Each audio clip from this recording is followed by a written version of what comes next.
disbelief. She didn't and couldn't believe what had happened. Then she kept looking through more and more documents. Everything was pointing closer to Michael being an alien. Some documents read, the fall of Clintar has initiated extinction protocols. The next one read, planning the world endangered planet Earth, home of the test subjects. Aaliyah couldn't believe it. If Michael was an alien, then that meant she was just a test subject to him. She meant nothing to him. Caitlin never had a boyfriend before, but she felt bad for Aaliyah, almost as if she could relate. Caitlin gave Aaliyah a friendly, comforting hug and said, "Hey, I know it hurts. All if not most truths hurt, but I'm here for you, and you know that." Aaliyah smiled as one tear fell down both her cheeks and said thank you as she sobbed. Aaliyah dropped the documents and said, "Let's find John and get out of here." Caitlin replied, "Alright, come on." They both walked out of the room they were in and began to search for John. All Aaliyah wanted was to find John and find a way to get her parents back and leave that stinking town. They walked past so many rooms and testing chambers that Caitlin said, "How can this ship thing go on and on without any end?" Aaliyah didn't have a response. Aaliyah checked her phone for service, but there wasn't any, and this worried her and Caitlin as this could be the beginning of Armageddon. While they tried to find John, Caitlin wanted to ask Aaliyah something, but she couldn't bring herself to ask what she thought it would be weird. Aaliyah saw Caitlin's face and asked, "Why the sad face besides our current situation?" Caitlin asked, "How do you know if you like someone?" Aaliyah smiled and replied, "The timing of you asking?" Caitlin responded, "I'm sorry if I offended you as you barely found out about Michael." Aaliyah said, No, it's not that. It's the fact we're in the middle of an alien ship trying to find a friend, to find a way out." Caitlin replied, "Oh, I thought it was about him." Aaliyah responded, "Nah, don't worry about that, but there's a difference between liking and loving." Caitlin asked, "What's the difference?" "I thought they were the same," Aaliyah said. "I did too, but after I started dating, I saw the difference. One, when you like someone, you're intrigued to them. You want to spend time with them and talk about stuff. Overall, you find them to be a good, agreeable, pleasant company. But when you love someone, you have feelings for them. It's different. You feel attracted to them in every way.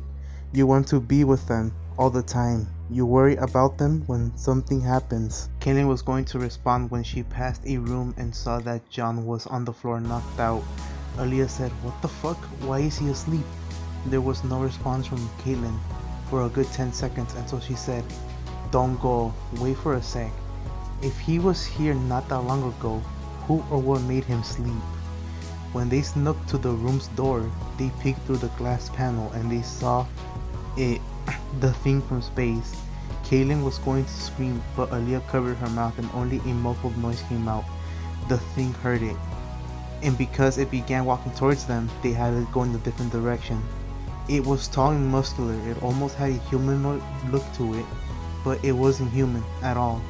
Its skin was gray and its eyes were black. The skin had a weird texture to it. It looked smooth while looking scaly at the same time. Aaliyah began to pull Caitlin away slowly, away from the door. The door opened. They then both ran into the neighboring room and hid. Inside there was motionless bodies of different failed experiments. Both Aaliyah and Caitlin thought they were in the clear, but then they heard the thing's footsteps getting closer. Aaliyah played dead by going limp, and Caitlin hid in the pile of bodies. The door opened and the thing walked in. It began to look around and got next to Aaliyah and began to sniff the air for a scent. The thing turned to see the pile of bodies and began walking towards it. Aaliyah saw the thing began getting closer to Caitlin and threw her phone out of the room. It turned around and walked towards the noise. It saw the phone and picked it up and sniffed it, and it matched Aaliyah's scent and was going to go back in the room, but another being got its attention. The door closed and it walked by. Both Aaliyah and Caitlin were able to take a deep breath to calm down. Caitlin asked, "What the hell was that?" Aaliyah replied, "I don't know, but it feels like doomsday." Now there was one more goal, and that was to escape the ship. Caitlin got up and walked to the door and looked through the glass and saw the coast was clear. Aaliyah didn't want to leave John this time, but she knew that if they wanted to escape, they had to leave him behind. Caitlin agreed. They both agreed to escape the ship and figure something out later. With little to no plan, they ran out the room looking for any way out. As they ran, they passed so many rooms with people getting tested on, and it hurt to see them knowing they couldn't do anything about it. Aaliyah tripped and fell, but got back up and immediately catched up to Caitlin. One door opened, and an alien wearing a full body suit stepped out and got punched in the face by Aaliyah. The alien fell, but ended up alerting the whole ship. All the testing was put on hold, and the bounty hunt had started for both Aaliyah and Caitlin. They both saw the opening. They got excited until it began to shut. The lights began flashing red. Everything felt slow for both the girls as they saw the only exit began to close. One of the locked rooms got open, and this canine reptilian hybrid looking thing chased after them. Caitlin jumped and Aaliyah slid as the exit closed. They both fell but made it outside. They both kept running and didn't stop. The entrance was opened and the canine thing was let out to find them, to eliminate them. Aaliyah and Caitlin were beginning to slow down. They began to feel heavy. The floor began to move for them. They collapsed to the ground as they were tired but heard a roar in the distance, and they did their best to keep moving, but it was pointless. The reserve didn't end for another mile, and with that thing behind them on their tail, they lost hope. The running got closer and it became clear that the thing was going to find them, so they prepared.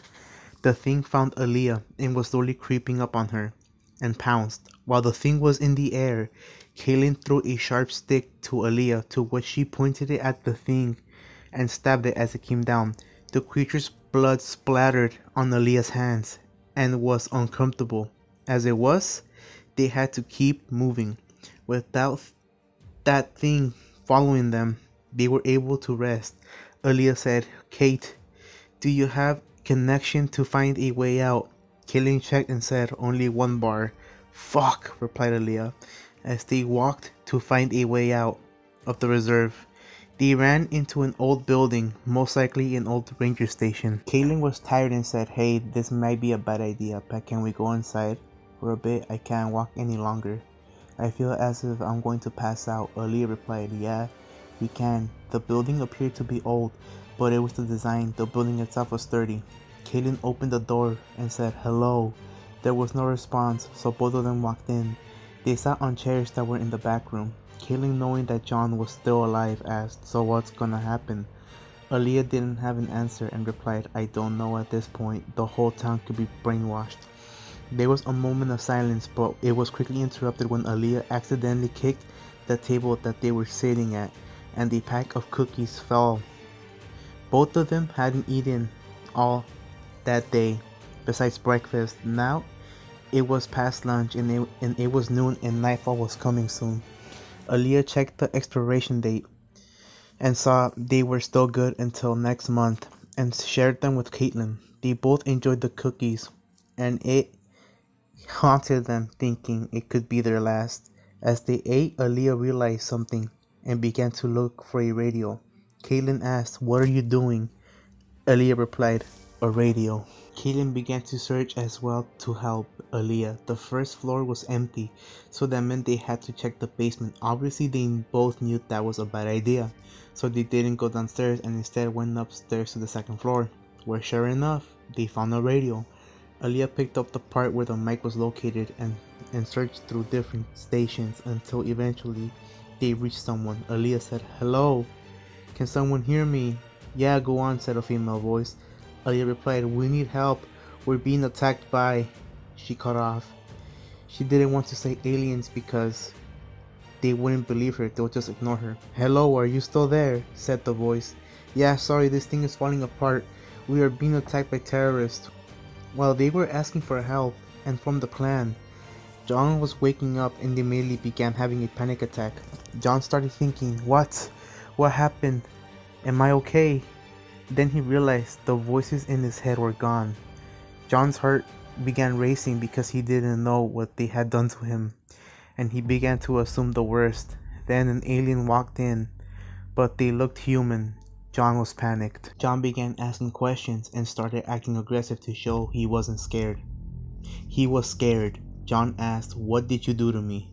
Where's my family?" The alien replied, "John, I'm not going to hurt you. We didn't harm you. John responded, then let me go. And my family, where are they? The alien said, calm down. I'm going to explain everything. Just listen to me. Can you do that? John replied, go on. The alien said, we are an alien race called the Crimsons, and our intention wasn't to alarm you and kidnap you. John replied, but yet I'm here, against my will. The alien responded, I know this is the complete opposite, but would you have let us experiment on you if we would have asked politely? John said, good point, go on. The alien said, the reason for you being here is because we fixed you. You escaped last time, which we don't blame you. We would have done the same thing, but we finished. John asked, the voices in my head, they were there because of this experiment? The alien replied, yes, a side effect of an unfinished project. John asked, what project? The alien answered, the Alien Alliance War. John replied, the what? The alien said, we were at peace. Every civilization was at peace with each other until the Cranks decided that having an entire planet under their control was a good idea. Every other planet rejected that idea until they allied themselves with the lizards. They began making other civilizations slaves, so the other races began to ally themselves to take them down and free all those lives from rule. John asked, why didn't you contact Earth and warn them about this alien alliance war? The alien replied, the last time an alien came here by accident, they didn't come back. John replied, Area 51. The alien responded, exactly. John began to realize these aliens weren't that bad, they were just looking to recruit. John then asked, what about my family? The aliens signaled someone at the door, and John's parents and his 3 siblings walked in. John was excited and hugged them. They too were happy to see him.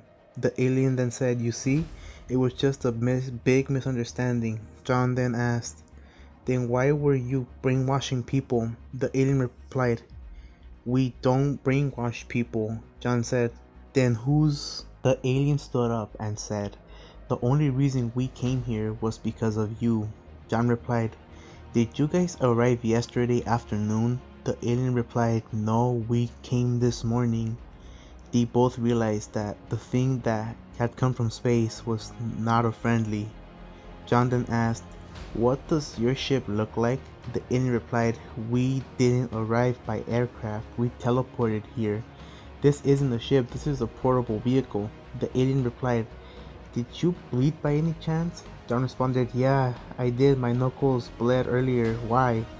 The alien said, if this ship was looking like a rock and is platinum, those are the Cranks.